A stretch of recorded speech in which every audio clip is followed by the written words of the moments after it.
The following is a conversation. It has the features of any conversation, such as imperfectly expressed thoughts, ill-considered opinions, and the notions of several sleep-deprived brains. Try not to get your stethoscope in a twist about it.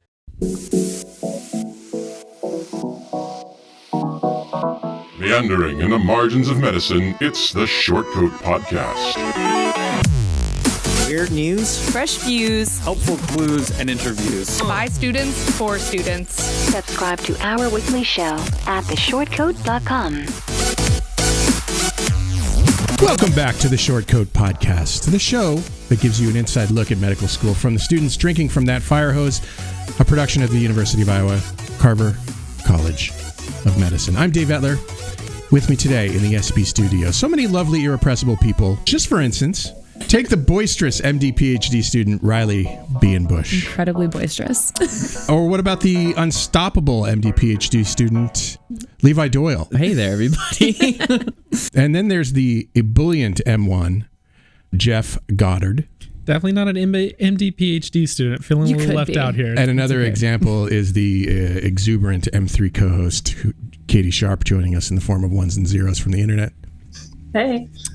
Where are you, Katie? What blank room are you in? I'm in my room in Des Moines because I'm part of the Des Moines cohort. Oh, nice. Nice of you to join us from Des Moines. Des Moines. Yeah. I'm from Iowa. I can't do that. Katie, are you in fact, what did I call you, exuberant? Are you in fact exuberant? I try. Yeah? I don't know if I always succeed, but that's okay. Oh, well, I'm glad you crawled out of your cocoon of silence to give enthusiasm a shot today. I appreciate that. Yeah. On today's show, we're going to talk about medical school hot takes. Riley, you put the show together. I did. Tell us what a hot take is for the kids out there who've never heard. For the kids out there. And I only define it because I feel like I've asked people, I'll say, oh, what's your hot take? And they're like, what are you talking about? But generally, a hot take is just like an unpopular opinion. In some ways, they can be like as aggressive of an unpopular opinion or like not aggressive at all. An example of a hot take, especially for me around the Midwest, is that my hot take is I think ranch sucks. Like, I just do not think that ranch is a good sauce. Okay. I don't think it should be going on everything. Like, Midwesterners are like, hey, get me a pizza and bring me a bottle of ranch with it. Yeah. Are you kidding me? It's a pizza. Okay, as somebody from not the Midwest, I did not know this was a thing, and I'm very disappointed in everybody from here I know. Now. No, but we could get hate mail for this. Like, people die for ranch. I have friends that are like, don't even give me Hidden Valley ranch. Like, it's terrible. Gosh. Sorry about Hidden Valley if they're... sponsor us. Sorry, I'm not sure if Hidden Valley is a sponsor. I'm not sure of if this Hidden show. Valley is a sponsor of the Shortcoat Podcast. But so that's an idea of like a hot take where you're gonna get people that are like, are you sane? Like, are you okay? Because that is a terrible take. I like ranch. Interesting. I like ranch, but I don't like it on pizza. But would you die for it? No, I wouldn't every die other for it. Midwesterner? What do you put it on? Salad. Oh, I guess that's okay. Anything else? No. Normal use. Okay, good. Yeah. Normal use. I might dip a fry into it experimentally, but I don't think I would be like, oh, I have to have ranch with my fries. See, but I have friends that will get like a sandwich, like a burger and fries. Ranch is not a staple for either of those items, and they will specifically ask for ranch. Sorry to all my friends who are probably not listening, and I'm just absolutely flaming your ranch. My moron friends. Yeah, it's terrible. I'm sure they're nice people, but maybe you need better friends. I don't know. I know. Another example of one of the best hot takes that I've ever gotten is that the alphabet should be reordered because it's arbitrarily ordered right now. We should be reordering it in the order that letters are appearing in our day-to-day life. Vowels should be at the top.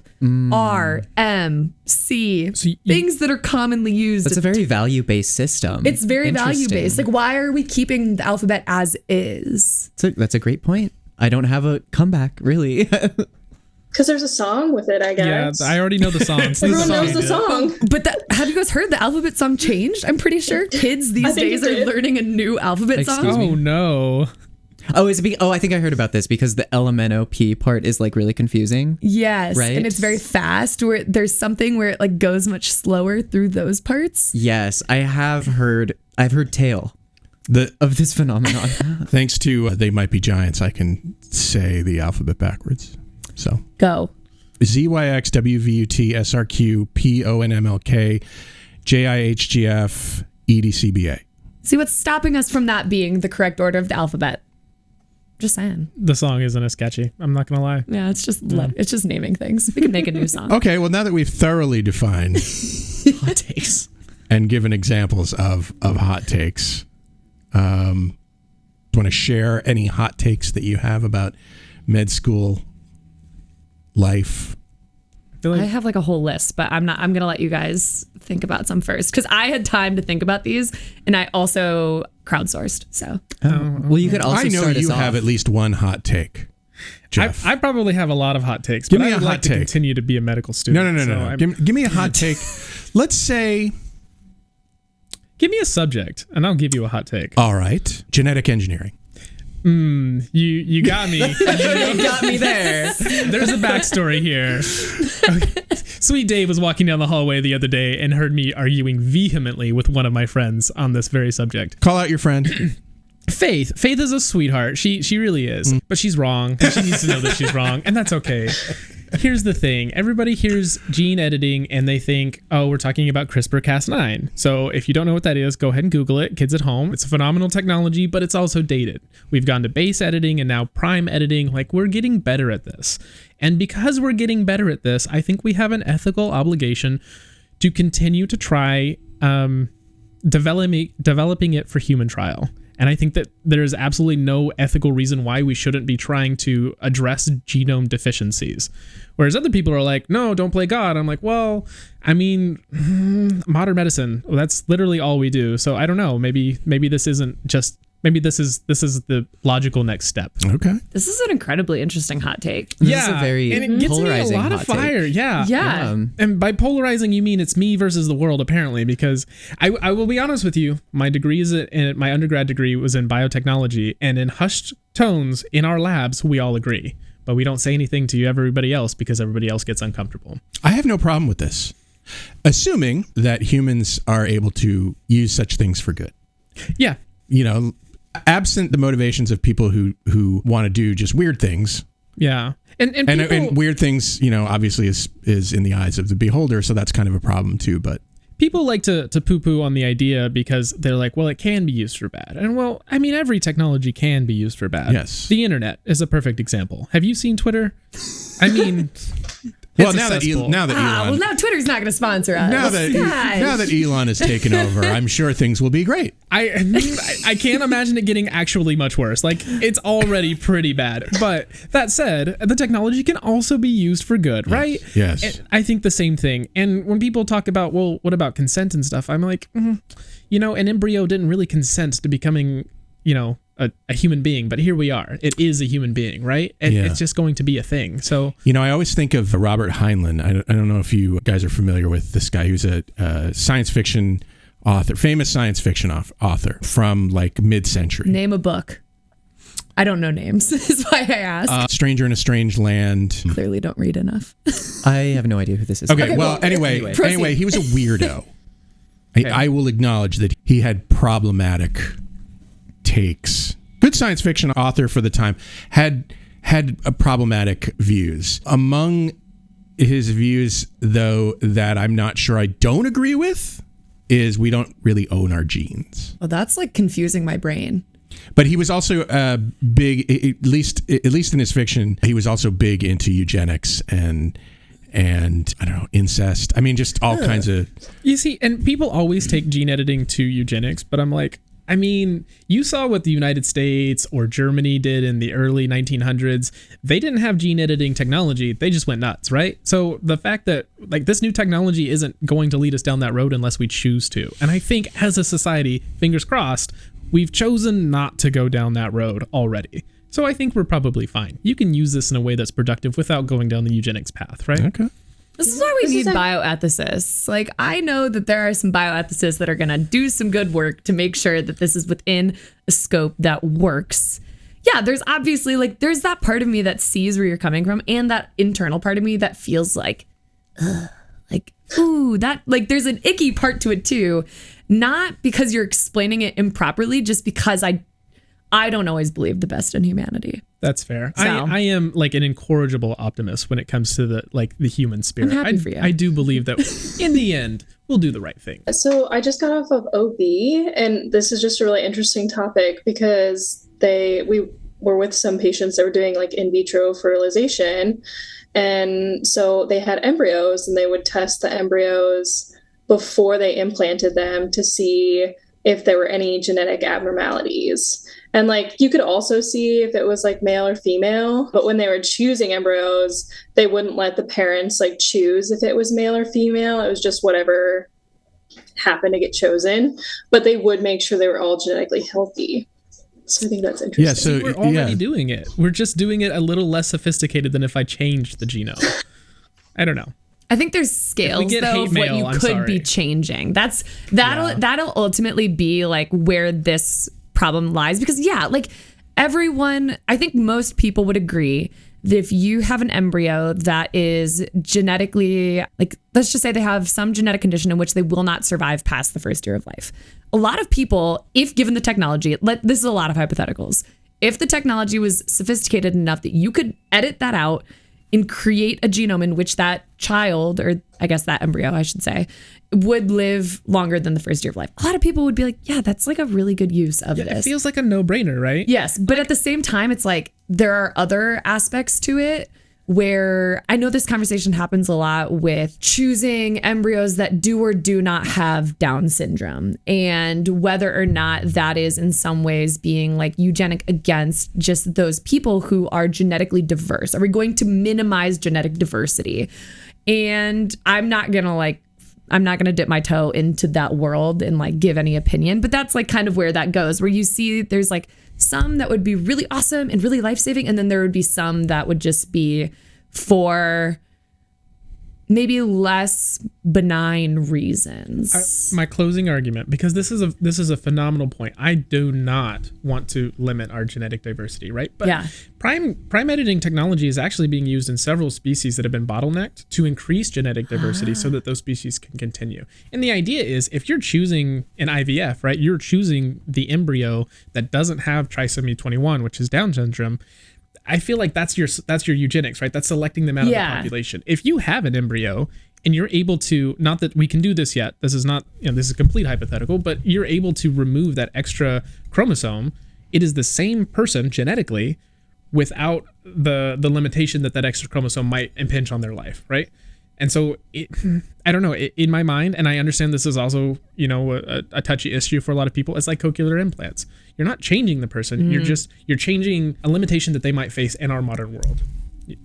That's it. Okay. I get the argument I like that they closing. don't want that. No, I like that closing. I appreciate that closing argument.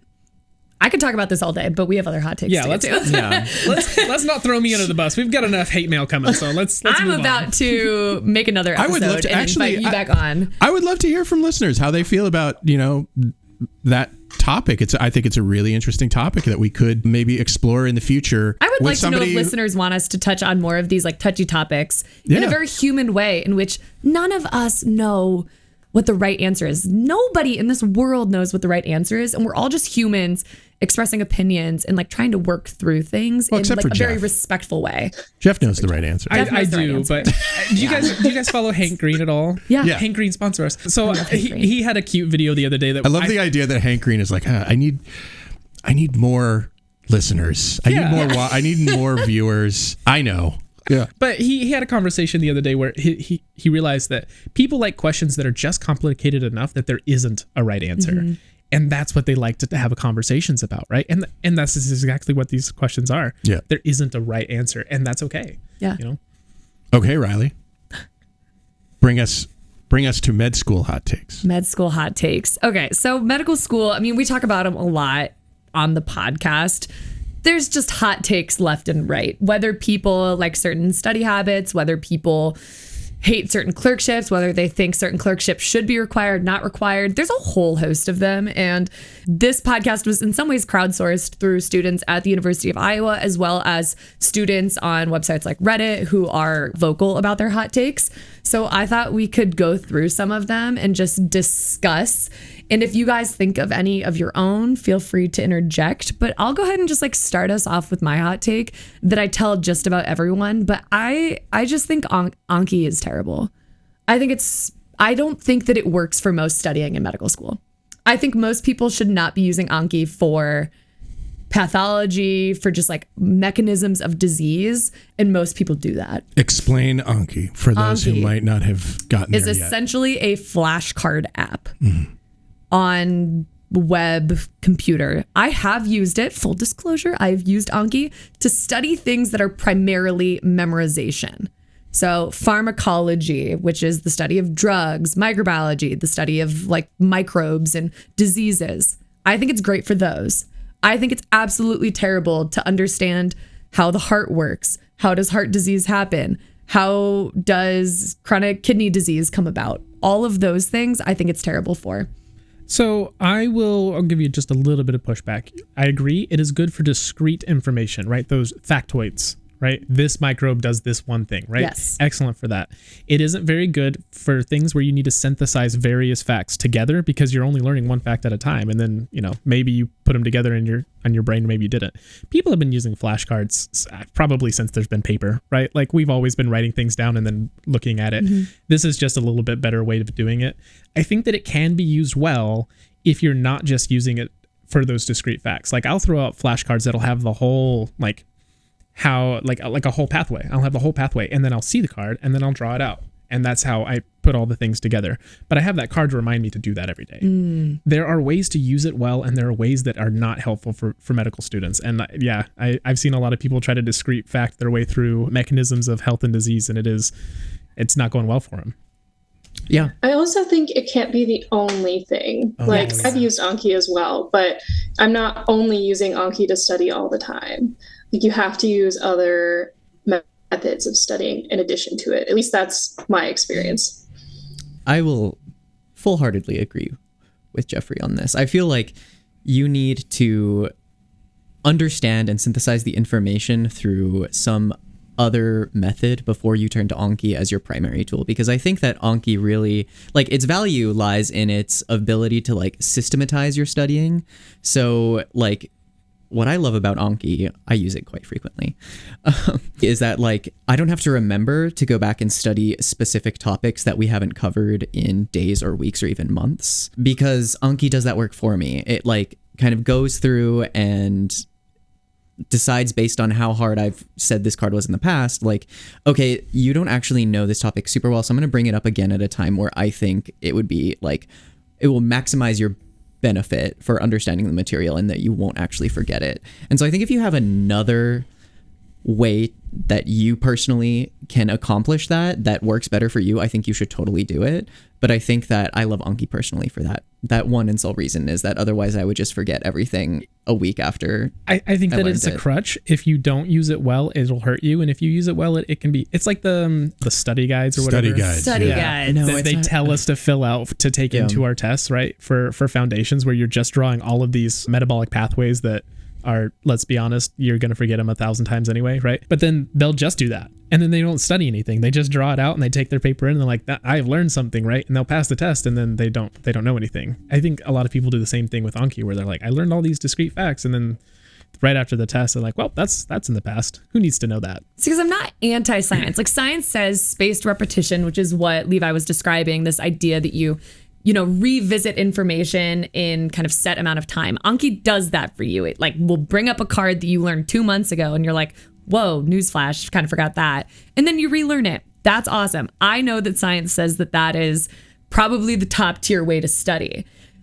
But I am coming from just a background in which like my entire undergrad was just kind of more problem solving based, more like mechanism based, and you never had all the information. And that's why I feel like medical school is you never have all the information. So if you rely on Anki and you didn't see a specific card and you don't understand the framework for which something is set in, then you're going to get to a medical school test in which you already know you're not going to have all the information. And you're going to feel a bit frazzled because you didn't take the time to study mechanisms and the gaps that mechanisms have. So instead of just studying how does blood vessel resistance contribute to blood pressure and thinking about it in terms of, okay, well, I saw my Anki card. It was decreased resistance is decreased blood pressure. So if you didn't see the two arrows, and I just did that because I thought about the equation. So I think understanding the background of things, you can do that in a much quicker way than sitting down and doing 1,000 flashcards a day. And also I think it's mind numbing. And then you get to an exam and yeah, you may have not like seen the exact question on the exam, but you have the tools in your brain to work through that problem. Also, I don't know. It seems to me that doesn't really tell you about why people have high blood pressure, what the social determinants of health are that contribute to having high blood pressure. It doesn't. Like it basically the message I'm hearing is Anki's great. It only takes you so far. You've got to do other things. Yeah. So I will digress, and I also recognize, as these two have mentioned, like it can be used for good, and you can also integrate that mechanism. Use it for evil. Yeah. Okay, so I have a hot take follow-up on this. Go ahead. Based on what you've said. Please. The most important class, one of the most important classes that you have It's to not take. a hot take if you go, if you hedge. Okay, so you know what? Let's not hedge. The most important class that you can take to be a good clinician or a good medical student is going to be physics in your undergrad. And this is why. It teaches you. I love this take. It teaches you to synthesize information in a way that you do not get in any of your other STEM courses. You just don't. Snaps. I'm snapping. I think this is so. I completely agree. And all of my classmates hate me for this, but it is true. You need to be able to synthesize information. You need to create relationships. You need to be able to understand how things equate to one another, which is all physics is teaching you these relationships. And once you can put those things in, just like you just did with the arrows, right? Like you understand the equation, you can synthesize the information together.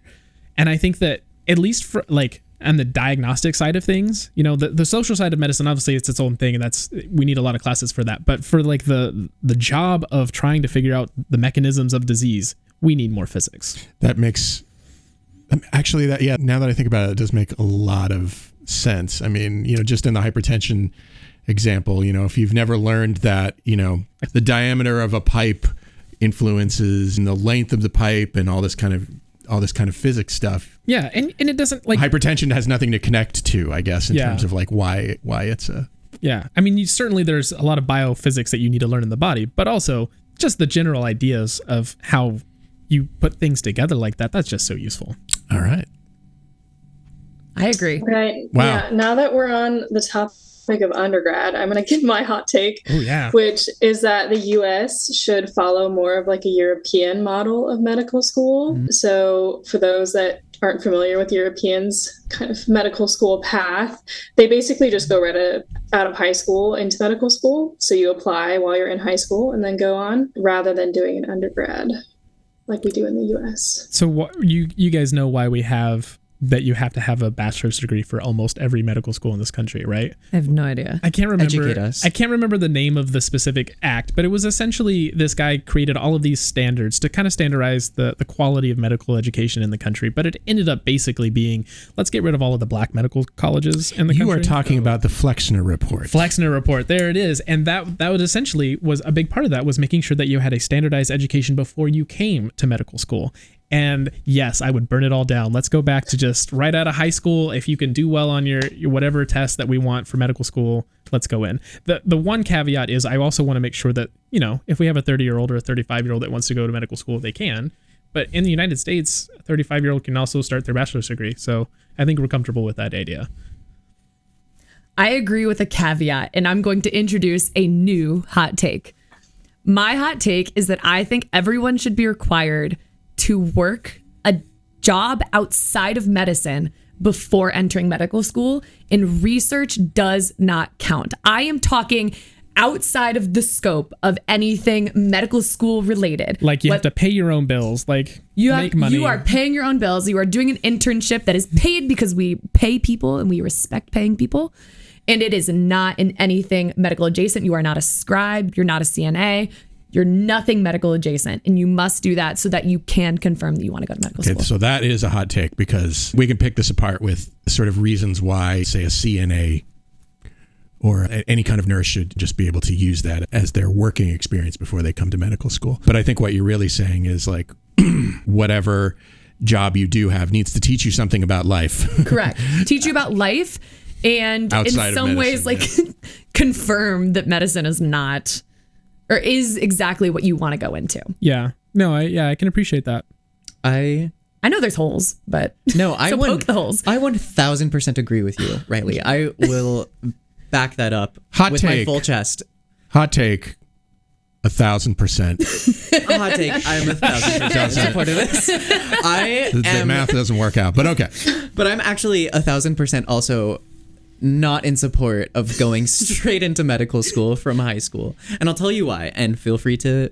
No, you have to work first. Remember that? Yeah, remember you have to do a year. Oh, you have to work first. You have to gap year in. So high school gap year, med school. Working. You could do a gap year. You could do something crazy. Go live in the mountains, but you're working Should we in the just mountains. send a letter to the Department of Education and just ask them to put us in charge of this? Because we could knock this out in a year. We got this. I think we could. Yeah. I know. Please proceed though. I want to know. I'll just say I think that we all have had experiences in undergrad with being around other pre-meds and kind of that pre-med mentality. And I had kind of like a very interesting and particular experience in that the undergrad school that I went to had a program that was actually kind of like what you're describing. So essentially through combined like BA, MD, dual programs, the undergrad that I went to, like you could essentially interview for medical school when you were in high school. And once you were accepted into this dual degree program, you were granted conditional acceptance to that medical school after you finished your undergrad. And so there's a lot of like very interesting things that we can talk about, the peculiarities about all of that and how that worked at this specific school.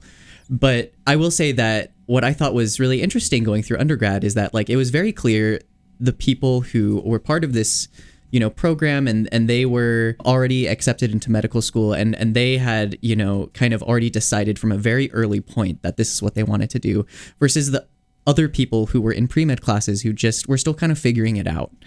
And I will say that some of like my best friends happened to be in this program, but a good number of them actually didn't end up going into medicine at the end of the day. Like they ended up realizing that medicine wasn't for them, that they were 16 years old when they signed a contract saying that they were going to go into medical school, and that it's unrealistic to expect a 16-year-old or 17-year-old to know what they want to do for the rest of their lives. And they should be given that freedom to kind of, explore themselves and explore their identities and figure out what's going to be best for them. And so honestly, especially coming to CCOM, some of my really good friends have been people who have taken extended periods of time away from school and from medicine and have had other careers because that has really, like, I think what you're saying, Riley, like made them such well-rounded people and made them so like just indispensable to medicine. I'm so excited to see the like great things that they're going to do, so like, I think that for some people it may be beneficial to have like kind of a European system, but I could definitely see where that would exacerbate some issues that we already have in American healthcare. So I have some follow-up hot takes. Got a few of them. They're coming quick. Ready? First, should medicine be more of a trade? If we're talking about the fact that healthcare is just exorbitantly expensive, like it's ridiculous, right? If it were not so prestigious to be a doctor, if you didn't have to go to school for 13 years to be a specific type of surgeon, right? I mean, you're getting paid for some of that, but still, like 13 years of training, maybe we wouldn't have to pay them $750,000 a year, Like maybe there was a way to do that differently. I'm not saying that it needs to be a trade, but it could be, right? So if we're doing that, I will make the argument that the whole point of a bachelor's degree isn't so that you know how to do a skill. That's an associate's degree. Like I can get an associate's in computer programming and be really good at it. But if I get a bachelor's in computer science, there's an expectation that I'm a little bit more well-rounded, that I've taken some humanities courses, that I've taken some chemistry or biology or something that kind of makes me a more well-rounded person. Do you need that to practice medicine? Can I interject with an example that I saw online? So somebody's hot take was that certain specialties, and they gave the examples of dermatology and psychiatry, should be entirely separated from medicine, almost like a dental or optometry school. Oh, my hot take is that dentistry should definitely be brought in, but okay. Ooh, okay. So separations of schools, but in some ways that was kind of, it reminded me of what you're saying, like trade, more trade-like, in which you're immediately entering specialties as opposed to getting this kind of like holistic education prior to then choosing a specialty. Yeah. I mean, medical school itself could be a lot shorter, right? And we know this because several schools are doing it and doing it well, right? In NYU, every single one of their residency programs, if you're interested in that day one of medical school, you only do 3 years. And then you go right into their residency program, right? A lot of people do it with the primary care or rural medicine is pretty common, right? Maybe medical school doesn't have to be that long. Maybe those types of specialties where you're just like, let's go right into it. We don't need all this other hullabaloo. I don't know.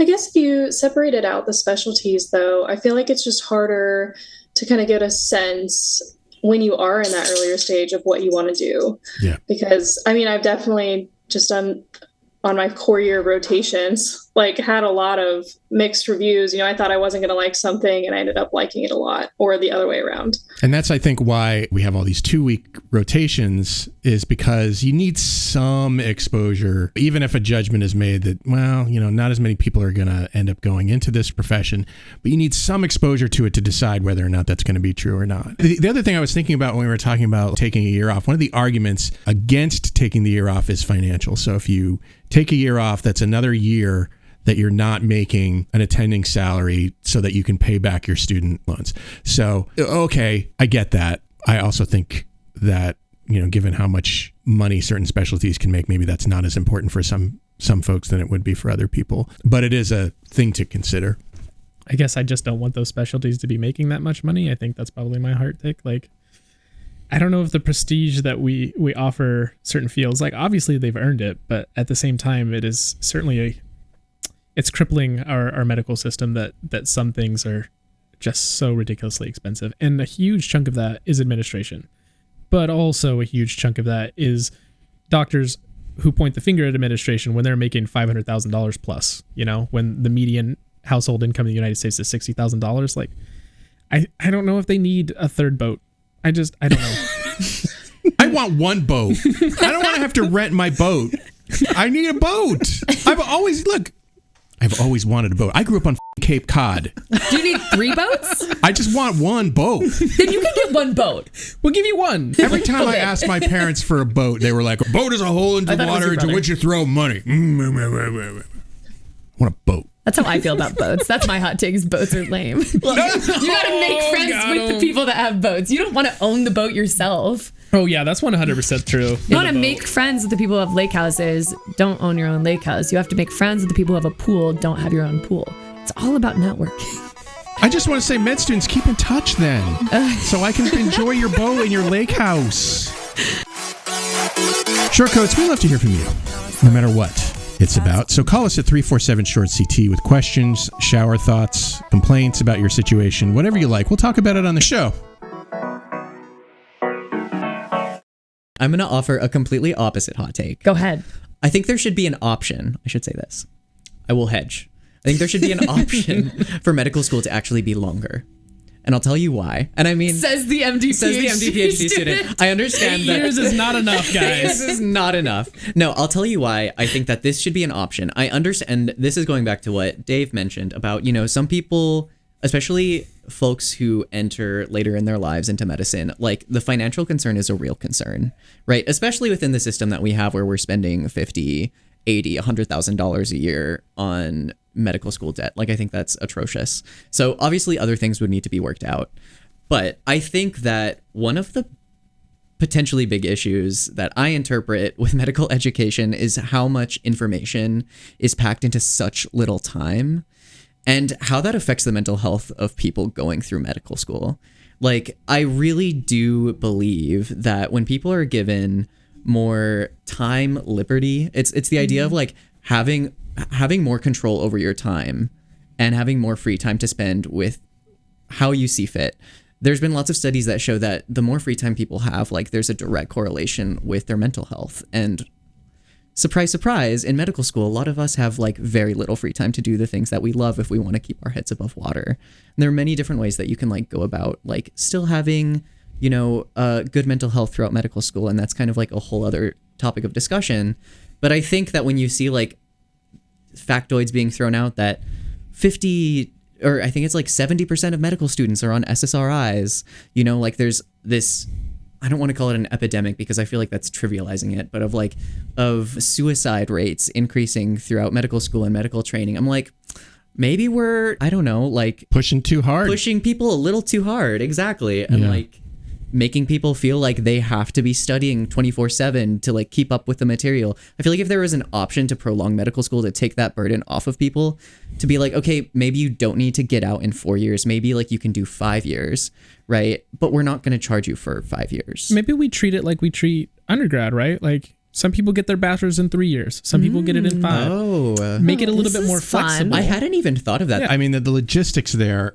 It's no different than we do for undergrad. The It logistics is different though, because what we do in medical education is we put everybody on the same path. You know, courses are taught one semester and one semester only. If you miss that course, or if you choose not to take that course, for instance, if you were able to do that, then you have to wait a whole year for that course to come around again. And that's just, I don't know if, I mean, I feel like that's so common among schools. Also, you know, like the AAMC has been pushing for integrated curriculums. And so we've done that. We've integrated our curriculum such that, you know, courses are supposed to, you know, sort of reinforce each other and cover topics several times from different perspectives in different situations. You would lose some of that. In principle, I do like this idea. Something to be said for the idea that like one of the values of medical school is that it is hard because it teaches you how to react under pressure. Because let's be honest, lives will be on the line for a lot of our careers, right? Not everybody is going to be practicing medicine in emergency situations, right? But a lot of us will, at least for some of our residency, right? So there is some value to be said to like, how can I put them under a lot of pressure so that they can learn how to adapt to that pressure? But like you said, it's often too much. And how do we fix that? I have a different hot take. Dave Etler's hot take. We should accept and acknowledge people who want to go to med school, but who do not want to practice medicine. Ooh. Oh yeah, I think that's fair. That's like a good from one. the beginning, they've chosen to go to medical school, but they do not want to practice. Or people who decide during medical school that practicing medicine isn't right for them and they want to go into some sort of industry. Use their degree for something different. The obvious problem here is that, you know, med school is largely funded by the state. The state has a vested interest in making doctors, and doing something other than that could be seen as sort of contrary to that purpose. This is interesting. This is already happening in like the graduate school world in terms of there's kind of a huge debate about whether graduate students will pursue industry versus academia. Yeah. And there's definitely like a downward slope of people choosing academia. I wonder why. Because they get to do the same thing but get paid a decent living wage. Yeah. Like, I get it. Crazy concept. I know, it's crazy, but it's interesting because it's like, I've noticed that there's still kind of this taboo of graduate students being like, oh, I want to go to industry. And it's like, no, you can say that. Like, you're under your own jurisdiction. Like, you're getting trained and you will still be doing research, just not in this like cutthroat world. And let's be clear, people do this in medical school. People do this. I have no doubt that people, you know, maybe they go right from med school into industry, or maybe they do their residency and then go into industry. Second one might be a more viable path economically, but I mean, a lot of people, how many people in the MSTP program will choose one or the other, even though they have both degrees? They're going to end up doing one or the other. How many do you think? It's like it's a fairly large percentage, right? That's a hard question to answer because there's a lot of people that will do varying degrees of either research or medicine. That's fair. So that's the hard part is like, I think it's actually more rare than not that people will choose 100% of one or the other. I think there's a chunk that's choosing 100% medicine or 100% research, but most of the cohort is ending up somewhere in the middle of like 50-50. They'll tell 80-20. You have to do 80-20. Yeah. I wish there was a PA in the room because I have another hot take. Ooh. You ready for this? Yeah. Oh, let's hear it. If a med student doesn't match, they should be able to choose to be a PA. Yes. So much yes. There was a Midwest state, I don't remember which one, but they like pushed a program a couple of years ago that like essentially unmatched students, they'll just get shipped out to like rural areas and train under essentially an apprentice program. And they're basically just practicing medicine without the residency, but under a rural medicine attending. Which is basically a PA. Yeah. I mean, yeah. I know that my PA colleagues or my PA program colleagues will have some objections to that. I think it does feel like, I couldn't be an MD, so I'm going to be a PA, and that feels a little snooty. But also, they were educated largely in the same, at least here, they were educated largely in the same classrooms. They will end up with the same amount of clinical experience. I mean, This is interesting. seems like a reasonable thing to me. Did you hear that they're changing the name? Yeah, physician associates. Yeah. We talked about that on a show a few weeks ago. Go back and listen to that. This was a wonderful transition to yet another hot take sourced from the internet along the same lines of medical students not matching. So this one reads, and this one I wrote under it the note, what a take. So here we go. Okay, all right. This person's hot take is that medical schools should be held accountable if a student with no red flags, they claim, no fails, passes board the first time, applies to a reasonable number of programs in line with their scores, etc., does not match. So schools should be held accountable if a student does not match, including full reimbursement of their entire tuition. I'm going to go with no on that. Okay. Yeah. I said what a take. I don't believe it. But yeah. The idea that like a reasonable number of programs, but if I'm just like middle of the pack here, which I'll be honest, I might be middle of the pack here, but if I'm middle of the pack and I'm applying to like the most competitive derm programs in the country or some nonsense, like maybe this is on me that I didn't They match, do right? stipulate that it's reasonable number of programs in line with their scores. So in like, line with their scores. Yeah, Okay, so it's in line with their scores they've applied. Yeah. I don't know. We don't require undergrads to reimburse me if I don't get a job after. I mean, I see what they're saying. I didn't say it wasn't hot. It's a hot take. I see what they're saying. What I would change that to, if a student doesn't match, we owe it to them to support them in any way that we possibly can. Our goal shouldn't necessarily be to run them back through the match over and over and over again until they match. If that's what they want to do, if that's what the student wants to do, that's fine. But we should, as an industry, do much more to support those people. And I think people would argue that we here do that, but I think there are more paths that should be explored. This one's way more about schools that are not Iowa than I would say. Well, I mean, our match rate is pretty phenomenal. It's decent. Yeah, it's pretty good. And but I like this idea of supporting students that do not match in the pursuit then of something else or rematching, whether that be like providing them research opportunities where they're actually making a good salary during the year. Like, sure. There's like, I'm almost thinking of like where medical schools then have to like subsidize, salaries for students. If they're saying, oh, you have to wait another year to match, like another year, like I need to go be making at least residency money. And so I'd be curious about what medical schools could then do to support them. I wonder if that would lead into more of kind of what Dave mentioned earlier, like the PA type path or an apprentice type path that would be incentivized to like have at the school. So saying one of your students didn't match, that you would have some of those positions within, University of Iowa or whatever school, so that those unmatched people could go to do those jobs, because then they would have a salary. Yeah, especially at a state school like you mentioned. There's a reason why they're putting so much money into the medical school. They would be incentivized to figure something out so that we're not just losing potential doctors, right? I think ultimately most people end up matching. So that's, the vast majority of people, even if they have to go through the match a couple of times, eventually if they stick to it, they will. And it does kind of hurt the schools, right? Because it's public record, like our match rate's public record, right? So like at least it can, potential students will see, oh, well. You'd have to do I think you'd have to do the math. I think you would have to actually do the math. I don't think that's. They're not making it easy on us. The schools have no interest in. They have no incentive. They have no incentive in saying, we have, X% match rate. That would be amazing. Yeah. Maybe that should be required. Might be helpful. I mean, if we're talking about transparency.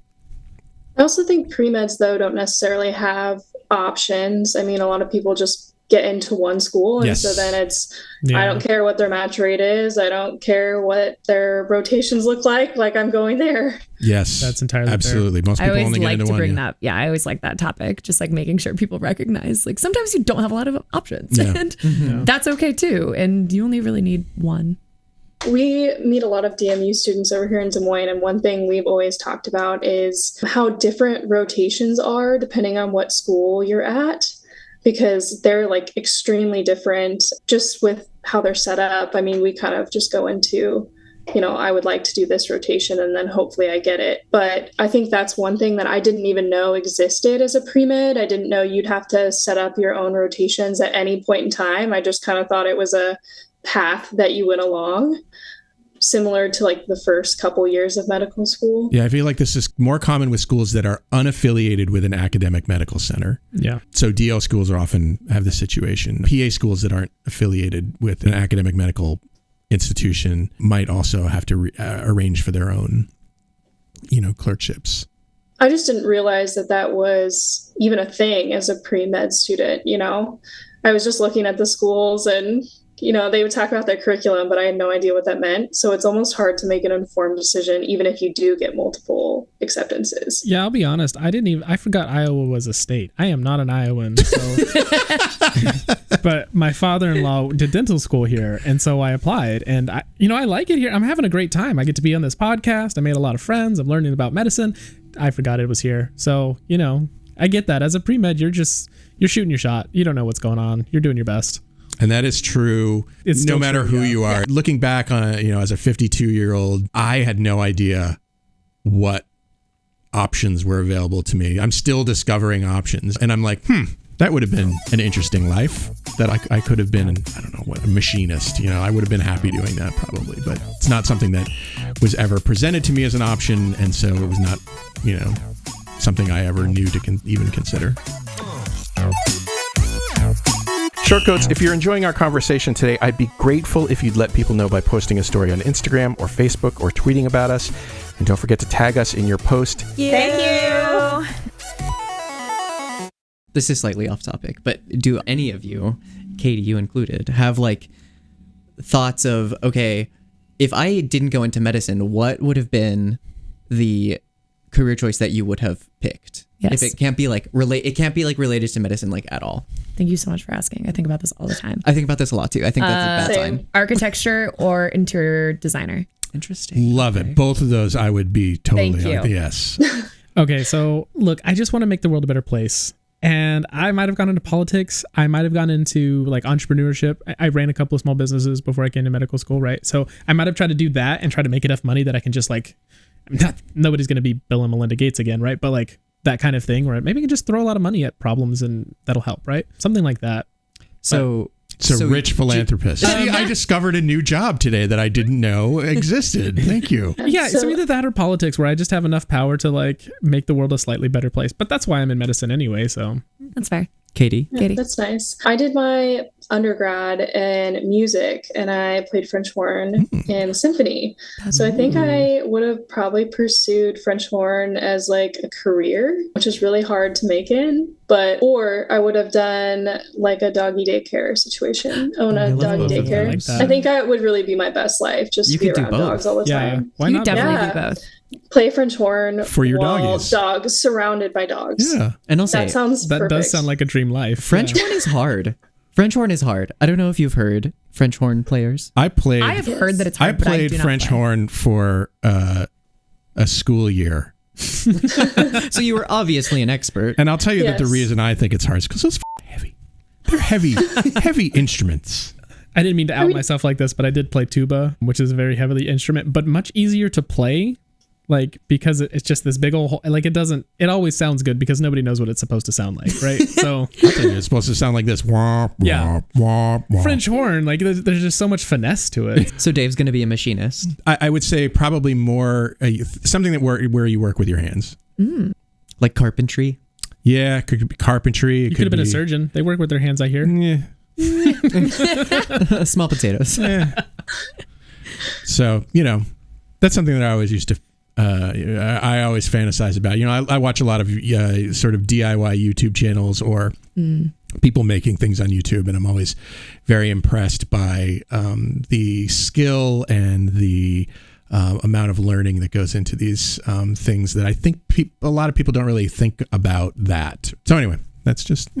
But I'm not in medicine. I'm just in medical education. So, Levi, I would have been a linguist. Ooh, definitely. That's cool. Good take. Yeah, I studied languages in college, and so I did some study abroad for a while. I really loved that. I feel like I would have just been moving around, been very poor, and studied language, you know? That's really been a cool. fun time. You guys all chose things that in some ways your like skill set is privy toward. Like I didn't even try to go into architecture or interior designing. I like how you think my skill set is like being a rich philanthropist. That is definitely my skill set. But I literally like I wouldn't even say I have like I do have a creative bone in my body, but I wouldn't have thought that going into undergrad. But now I feel maybe more inclined.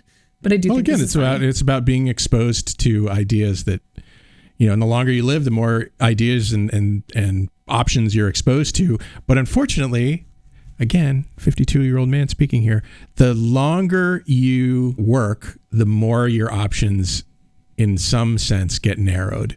And that's why all pre-meds should think about what job they would do outside of medicine. So they have to do their 1 year of work outside of medicine in said job. There Politics. You go. Brought it back around. Rich philanthropy at 19. Yeah, that's going to be my day job, just to make sure that medicine's what I really want. Yeah. The apprentice Bill Gates for a couple of months.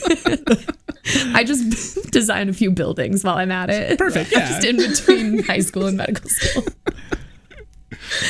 I have another hot take, actually. Please. Just to bring it back around, when we were talking about rotations, and I will preamble this with a caveat. I have not done any of my rotations yet, but I think there should be an option to only rotate through surgery and OB for like 2 weeks. I think there should be like an abbreviated rotation like we have for like emergency medicine, like we have for derm, like all these other things, especially for folks who know that is not what they want to do at all, you know. I think there should be an option to not suffer through 12 weeks of that. You're like, I really don't care for babies and I don't want to see the insides of my patients. Exactly. Just 2 weeks. But I think that like it should be an option that you can opt into, and again, this administratively would be a nightmare, but I think it should be an option that you can opt into when you're in the rotation. Does that make sense? So I you're like this, yeah. Oh, so like once you get there and you're like, wow, this sucks. Yeah, like 2 days in, you're like, 2 weeks. Oh, this is even more of an administration nightmare. Exactly. And you're like, actually, I only want to do the 3-week version of this. And then I'm going to go out and do like, I don't know, like, I'm trying to think of something where you can like fill the rest of that. Palliative care. That was another hot take that we got, is that palliative care should be a rotation. Oh, I absolutely that's where think we fill in palliative care. For those who don't know, palliative care is the counseling of patients near the end of life. 10 weeks of that might be a lot. Specifically, palliative care is about making a patient comfortable. Correct. Yeah. Yes. It's hospice adjacent, but very much more like pointed. Yeah. I know we're singling out like OB and surgery, but then I feel like you have to single out all the rest of them, because like I would have opted out of some IM weeks for sure. So we have circled back completely to personalized medical school. Like, I think I should be able to personally pick every part of my medical school training is what we've come to realize. Look, if we just do it right after high school, you can build it like you build your undergrad degree. Let's do it. Let's go. Yeah, we have, completely rewritten medical school education today. We're all going to work before that. Dave is crying, thinking of all the paperwork you have to do. Dave is like, I cannot post this episode. How do I write that MSP? I just don't know. I know, it's like the Build-A-Bear of medical schools. And then I'll add to our new structure that things like surgical specialties and then like more internal medicine kind of problem solving specialties should be completely separate.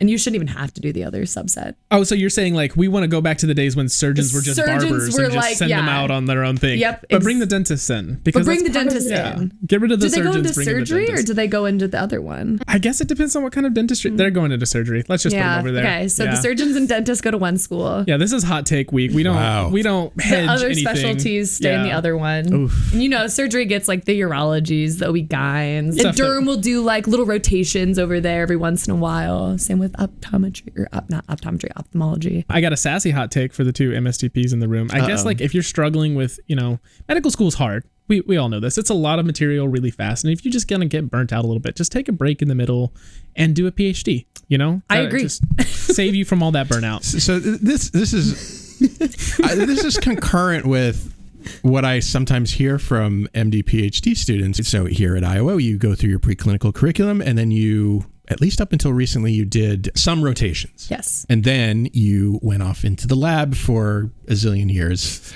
And the sense of relief that I have heard from a lot of PhD students, MD PhD students, when they get to that phase where they're in the lab is like, it's profound for some people. I myself am one, and I felt that way. Yeah. And I wasn't expecting to feel that way because I actually genuinely liked medical school. I liked the problem solving. I liked being in the hospital. I liked the clinical experiences.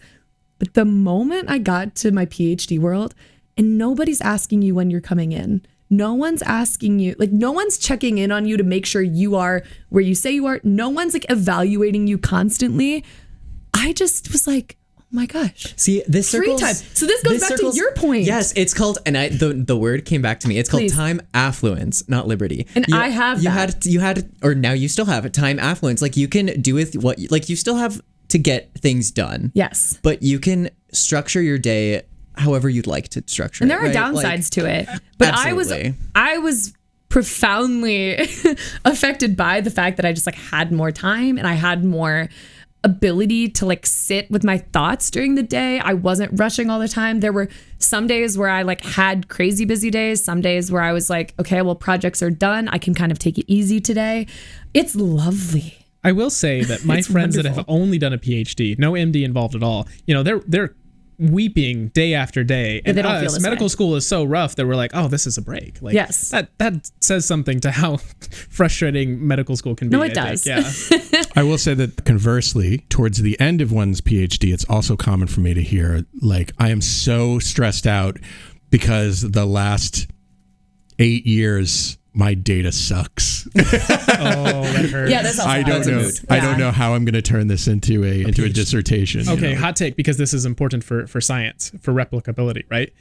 It is just as important to publish your results that didn't come out like you wanted. Yes. We need to know when things didn't turn out. We need more you. negative that for data. science. Yes. Yeah, you should reach out to, thing. we got to reach out to some publications just to like get that ball rolling because they do not do that. I have one more. I think that a portion, and this goes to the PhD thing. So anyway, I think a portion of your PhD should be required to be reproducing somebody else's work. Ooh, I also like I love this. that. I that love is a that. solid good Yes. take. I Because think that is good for all of science because we don't have people right now that are wanting to reproduce work because the currency of science is publishing. And to publish, as we've just mentioned, you cannot publish negative data, and like reproducibility is not. This is also, genius. You do 1 year.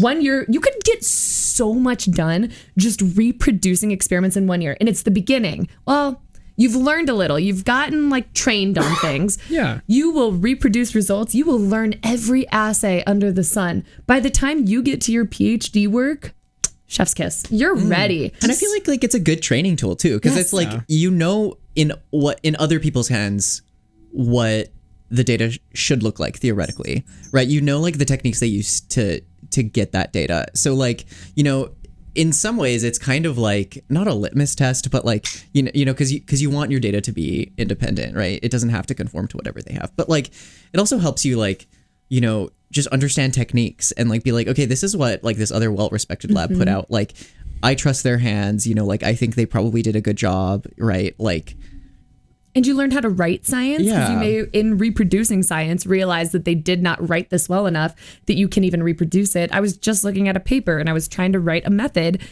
and they didn't have the method that I needed and not well enough to write the method. All the time. And so then PhD students become better writers because they've gone through the pain. And then 10 years from now, we're just cruising. How about this? Hot take. Publications should have a strict word limit and a syllable limit. Syllable limit.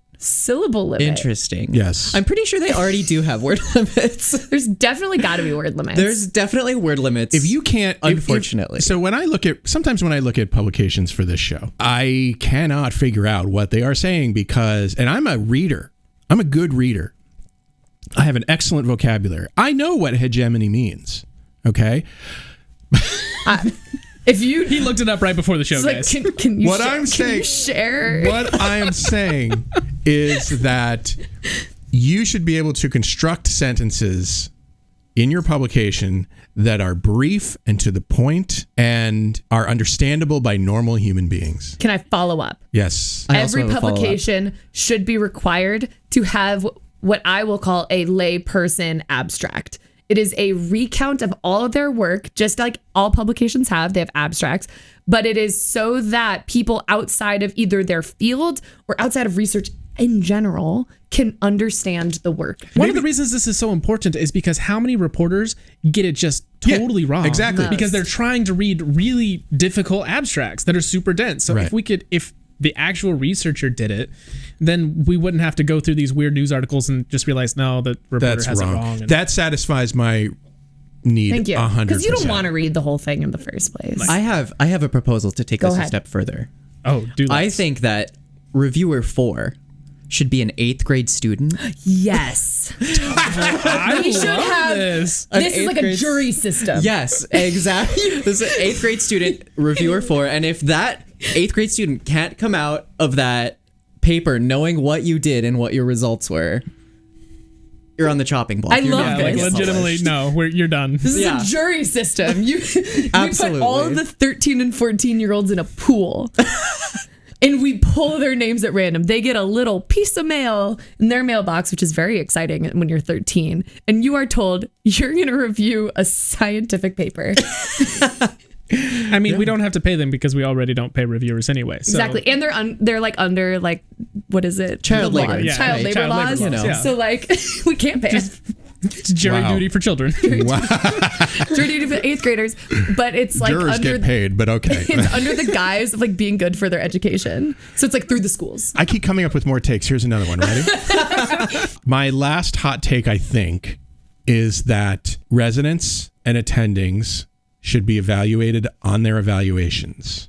Oh, I like that. And if they suck at it, there should be remediation. Can I clarify? You're saying that the evaluations they're giving to students, some external advisor evaluator should look at the evaluations. I don't know if it has to be external. I was reading a poster the other day about this idea. I'm not the first person to have this hot take, but I know that they were trialing something in the hospital where the residents would evaluate their attendings evaluations of them. I think is what I was looking at. And they were using some app, system to provide to manage this sort of back and forth. And among the problems with this is that residents, feel hesitant to evaluate their quote unquote superiors because they don't want it to blow back on them and blah blah blah blah blah. I think I think culturally, that's an issue. The hierarchy is a little issue with that. I think you should be the external. You think I should be? I would do it. Like you're already evaluating them. Do them. I mean, look, medical students, future residents and attendings, I judge you based on the evaluations I read. If I see ones that are like, she's too quiet, Doesn't smile enough. I definitely got you should be like more confident, you're really quiet, like in my first year. And I was like, what am I supposed to do with that? Yeah.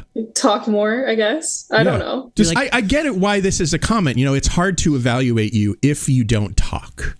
Also, that evaluation could be better worded. Like you could almost say, I see that you're really working hard and that you know a lot of this information. Like, start it with a compliment. That is the better way. I have read that, and that is the better way to do it. I think that in the future, gaining a sense of confidence would really do you well down the road. Keep up the good work and keep striving for that. That is the better way to do it, absolutely. I just hate it every time I see somebody say something like, wow, the greatest medical student I've ever had, and it's 3 out of 5 stars. I'm like, was it? Because you're torching my chances to honor here. I don't know, man. It's as if people have never heard of the compliment sandwich. It's as if they've never heard. Yeah. They need more Oreos, More Oreos in their life. Well, I think we can save some for a part 2. I very much enjoyed We could go a 10-part series on this. Yeah. So many takes. Absolutely. That's our show. Riley, thanks for producing the show today. Thank you so much. And I do want to say that this was technically an idea that I pirated from the Ringer podcast, which is called The Hottest Take. I don't know if I can plug podcasts, but if you like hot takes about life, there is a podcast on all podcast platforms, or maybe it's actually just Spotify, and it's called The Hottest Take. It's by The Ringer, and they just do 8-minute podcasts where one person comes with a hot take and then everyone freaks out about it. Awesome. I like it. Jeff, Katie, Levi, thanks for being on the show today with us. It was a good time. Yeah. Thanks for having us. And what kind of unsolicited opinion would I be if I didn't thank you, Shortcoats, for making us a part of your week? If you're new here and you like what you heard today, follow the show wherever fine podcasts are available, like Spotify, Apple Podcasts, Google Podcasts, and YouTube. Thank you to this week's editors, Angela Mahoney and Katie Hyam-Kessler. The show is made possible by a generous donation by Carver College of Medicine Student Government Ongoing Support from the Writing and Humanities Program. Our music is by Dr. Vox and Catmosphere. I'm Dave Etler saying, don't let the bastards get you down. Talk to you in 1 week.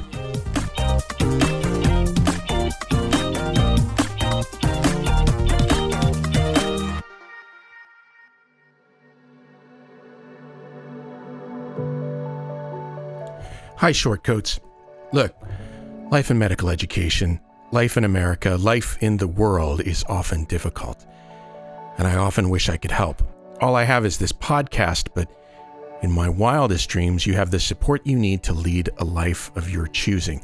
You deserve to be happy, healthy, and successful in whatever ways you define those words. So if you need support because you've experienced racism, discrimination, harassment, mental health crises, I want you to be able to get the help that you need. And so I'm going to put some links in the show notes to some resources that you can use. But the bottom line is that for what it's worth, I see you. I know you're out there. I wish I could do more. Maybe I can in ways that I don't understand yet or know about. But I see you, and I'm glad you're here, and other people are too.